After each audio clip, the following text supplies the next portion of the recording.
300 kilo 10 से 12 दिन तक एक गाड़ी के अंदर घूम रहा है और सिक्योरिटी फोर्सेस को या इंटेलिजेंस नेटवर्क को ये जानकारी नहीं हुई।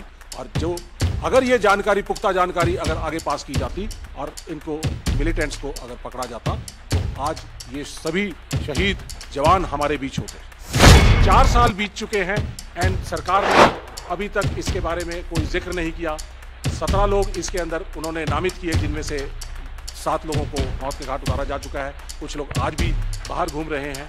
तो हम सरकार से जानना चाहते हैं कि हम डिमांड करते हैं कि वो एक वाइट पेपर इस पूरे इंसिडेंट के ऊपर लेकर आएं, ताकि देश को मालूम चले कि असलियत क्या थी, क्या हुआ, किसकी गलतियां थी, किन की वजह से हमारे सैनिकों ने शहादत दी और किन को सरकार बचाना चाहती है। सरकार अपनी गलतियों को छुपाना चाहती है और लोगों को इसके बारे में नहीं बताना चाहती।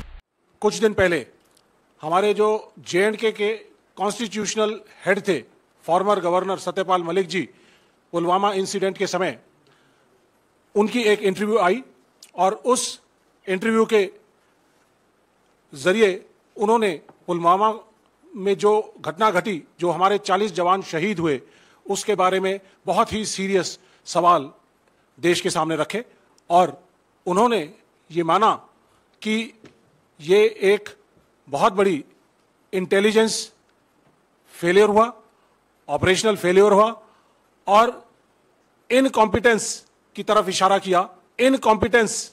इशारा किया, सीआरपीएफ के लिए और मिनिस्ट्री ऑफ होम के लिए।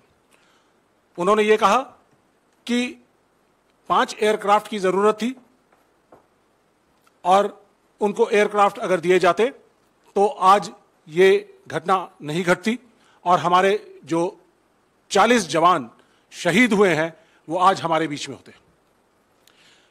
ये बहुत ही सीरियस और दुखद सिनेरियो है, जहां पे एक कॉन्स्टिट्यूशनल हेड ये आकर ये बात उठा रहा है कि ये एक फेलियर हुआ और उसके बारे में उन्होंने उस समय आवाज उठानी चाहिए, लेकिन प्रधानमंत्री जी ने उन्हें कहा चुप रहें, ये कोई और बात है, कोई और चीज है। और वही चीज अजीत डोवाल जी, जो नेशनल सिक्योरिटी एडवाइजर थे, उन्होंने भी यही चीज कही। और इसी क्रम को आगे बढ़ाते हुए हमारे distinguished former army chief general Shankar Roy Chowdhury, उन्होंने भी इसके ऊपर संज्ञान लेते हुए उन्होंने अपना वक्तव्य दिया है और यह कहा है कि 2500 सुरक्षा कर्मियों को 78 गाड़ियों के अंदर आप जम्मू से श्रीनगर ला रहे हैं।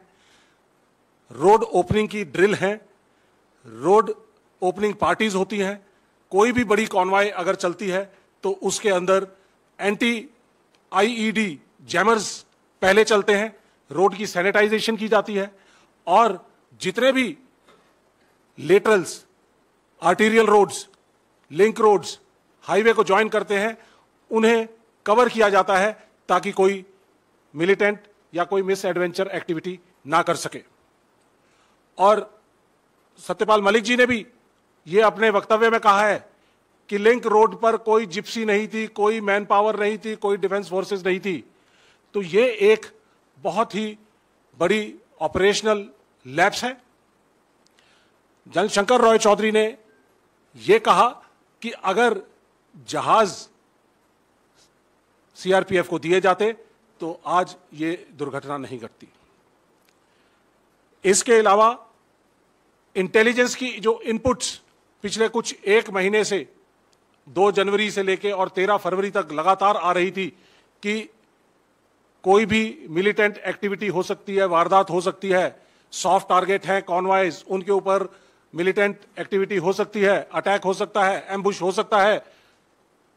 उसके बावजूद उसके ऊपर कोई एक्शन नहीं लिया गया। इसके अलावा सत्यपाल मलिक जी ने भी कहा और उसको रीइंफोर्स किया जनरल शंकर राय चौधरी जी ने कि 300 किलो आरडीएक्स अगर एक गाड़ी के अंदर 10 से 12 दिन वहां पर घूम रहा है तो इसका मतलब ये बहुत बड़ी एक साजिश थी और एक बहुत बड़ी इंटेलिजेंस और सिक्योरिटी फेलियर था। हम लोगों ने उस इलाके में काम किया है। अगर 10-15 किलो आरडीएक्स भी आसपास कहीं पता चलता है कि किसी इलाके के अंदर है, तो पूरी की पूरी सिक्योरिटी फोर्सेस अलर्ट हो जाती हैं और उस एक्सप्लोसिव को और उसके सोर्स को ढूंढने की कोशिश करती हैं और निष्क्रिय करने की कोशिश करती हैं। लेकिन मुझे अचरज है इस बात का कि 300 किलो आरडीएक्स 10 से 12 दिन तक एक गाड़ी के अंदर घूम रहा है और सिक्योरिटी फोर्सेस को या इंटेलिजेंस नेटवर्क को ये जानकारी नहीं हुई। और जो अगर ये जानकारी, पुख्ता जानकारी अगर आगे पास की जाती और इनको मिलिटेंट्स को अगर पकड़ा जाता, तो आज ये सभी शहीद जवान हमारे बीच होते।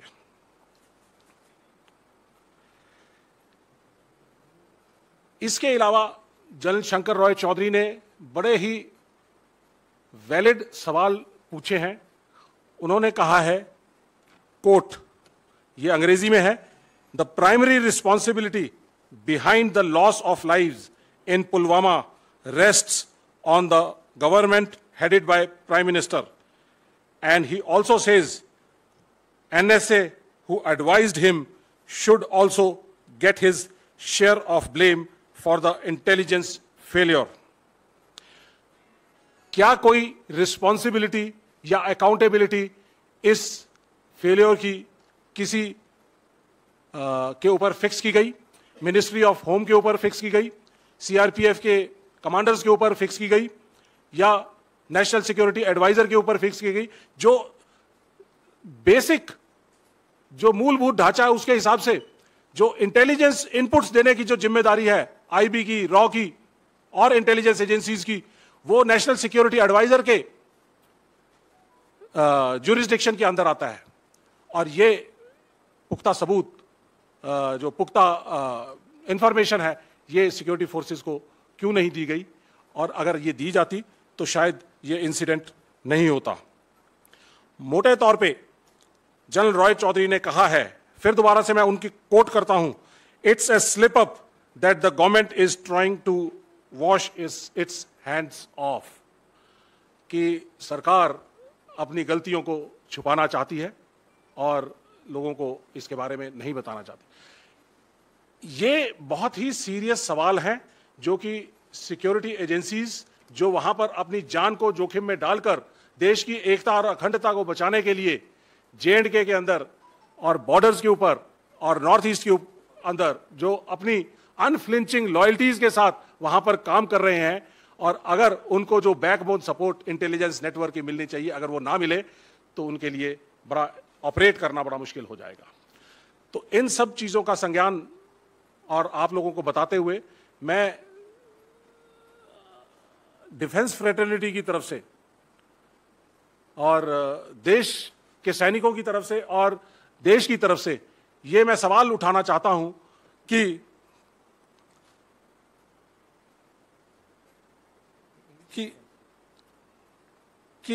ये how this attack took place. Nation wants to know that why and how this attack took place. Why and how there was an intelligence failure. Why and how the accountabilities were not fixed on CRPF, MHA, NSA, PMO, and why and how the RDX has been floating around in that general area for 10 to 12 days. And how and why these lapses have been taken care of so that such incidents do not take place again. और 4 साल बीत चुके हैं and सरकार ने अभी तक इसके बारे में कोई जिक्र नहीं किया। 17 लोग इसके अंदर उन्होंने नामित किए, जिनमें से 7 लोगों को मौत के घाट उतारा जा चुका है। कुछ लोग आज भी बाहर घूम रहे हैं। तो हम सरकार से जानना चाहते हैं कि हम डिमांड करते हैं कि वो एक वाइट पेपर इस पूरे इंसिडेंट के ऊपर लेकर आएं, ताकि देश को मालूम चले कि असलियत क्या थी, क्या हुआ, किसकी गलतियां थी, किन की वजह से हमारे सैनिकों ने शहादत दी और किन को सरकार बचाना चाहती है। ऐसा एक श्वेत पत्र उनको लाना चाहिए। धन्यवाद।